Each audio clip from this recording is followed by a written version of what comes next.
Hello everybody, welcome back English with Tukaram.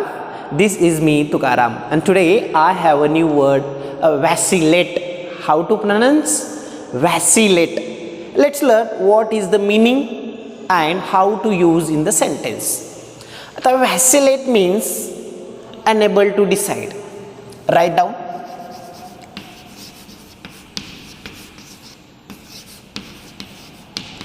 Decide. Enable to decide कशी situation असते बघा. म्हणजे फॉर एक्झाम्पलमध्ये आपण काहीतरी करत असताना एक पाय तळ्यात एक पाय मळ्यात अशा पद्धतीनं बरं का, त्याला आपण काय म्हणायचं, व्हॅसिलेट म्हणायचं. म्हणजे हेजिटेट करतो. दुसरा meaning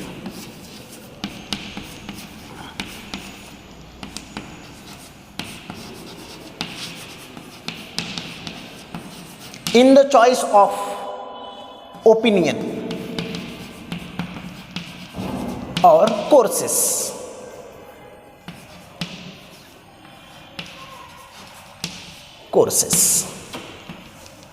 In the choice of courses. आता फॉर एक्झाम्पल तुम्हाला काय करायचं आहे, आर्ट सायन्स कॉमर्सला जात असताना तुम्ही कधी काय होत असता, व्हॅसिलेट होता का नाही.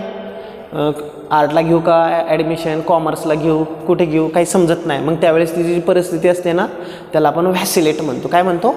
व्हॅसिलेट. हा एक वर्ब आहे, लक्षात ठेवायचा. काय आहे? वर्ब. त्यानंतर ह्याचा ING फॉर्म, वर्बचं सेकंड फॉर्म आहे व्हॅसिलेटेड. फक्त डी लावायचं. त्याला ING लावलं, ई काढला आणि टी, व्हॅसिलेटिंग होतं. याला लक्षात. हे कधी महत्त्वाचं आहे, कारण का इंग्रजी शिकत असताना तीन महत्त्वाचे म्हणजे आपल्या जी वाक्यरचना आहेत तुमच्यापर्यंत पोहोचण्यासाठी सर्वात महत्त्वाचं आहे सब्जेक्ट आणि वर्बचं जे ॲग्रीमेंट असतं ते ॲग्रीमेंट तुम्हाला व्यवस्थित समजलं पाहिजे. हे समजलं तुम्हाला?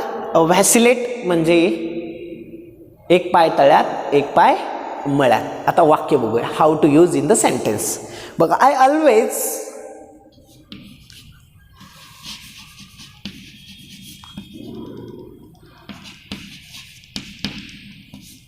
व्हॅसिलेट. मी नेहमी व्हॅसिलेट होतो. कशात? बिटवीन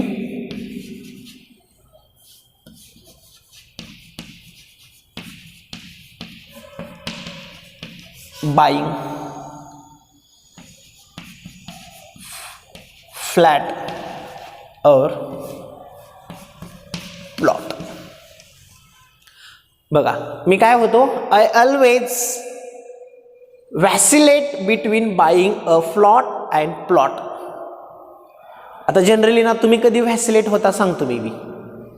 आणि जास्तीत जास्त ladies when you go to the buying shop, buying clothes, कपडे विकत घ्यायला गेलात ना तुम्ही, त्यावेळेस तुम्ही खूप व्हॅसिलेट होता का नाही.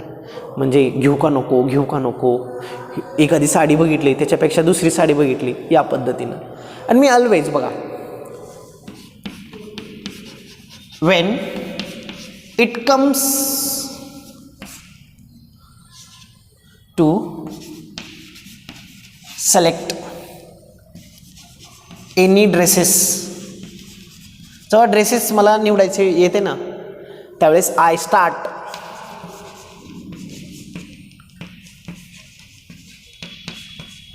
व्हॅसिलेटिंग. मी कसा होतो? व्हॅसिलेटिंग होतो. When it comes to select any dresses किंवा when it comes selecting any dresses, I start vacillating. Before uploading this video, म्हणजे हा व्हिडिओ अपलोड करण्याच्या अगोदर I vacillated to upload on YouTube. म्हणजे टाकू का नको असं माझ्या मनामध्ये चालू होतं.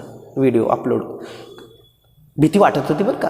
I was afraid and I vacillated to upload video. एकदम सिंपल सेंटेन्सेस बनवा. After completing 10th standard many students start vacillating. काय करायला लागतात? ते व्हॅसिलेटिंग करायला लागतात. व्हॅसिलेटिंग करायला लागतात म्हणजे काय?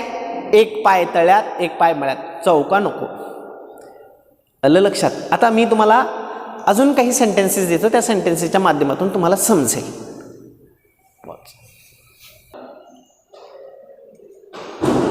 सी, ॲट द रेस्टॉरंटमध्ये I started vacillating between ordering Chinese and south food. मी साऊथ फूड ऑर्डर करू का चायनीजचं फूड ऑर्डर करू, थोडंसं मला काय होत होतं, डिसिजन घेताना तळ्यात मळ्यात होत होतं. She has vacillated on this issue. तिनं, ठीक आहे, ह्या इश्यू, जो इश्यू झाला होता, म्हणजे निर्णय घ्यायला कसं करत होती, काय करू. आता for एक्झाम्पलमध्ये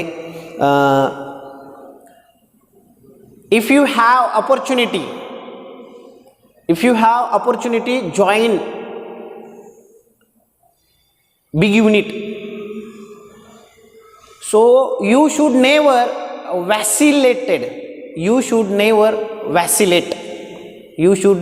vacillate. Keep it mind. You will miss a great opportunity if you vacillate instead of accepting a new job. जर तुम्ही न्यू जॉब ॲक्सेप्ट करायला जर कधी व्हॅसिलेट केलात तर तुम्हाला मोठी संधी काय होऊ शकते, मिस होऊ शकते. अशा पद्धतीने तुम्ही दैनंदिन जीवनामध्ये काय करू शकता, व्हॅसिलेट हा शब्द वापरू शकता. आय होप तुम्हाला हा शब्द समजलेला असेल. तुम्ही सुद्धा कमेंट बॉक्समध्ये व्यवस्थित काय करा, ठीक आहे, व्हॅसिलेट हा शब्द यूज करा. And thank you for watching. Keep practising, keep learning.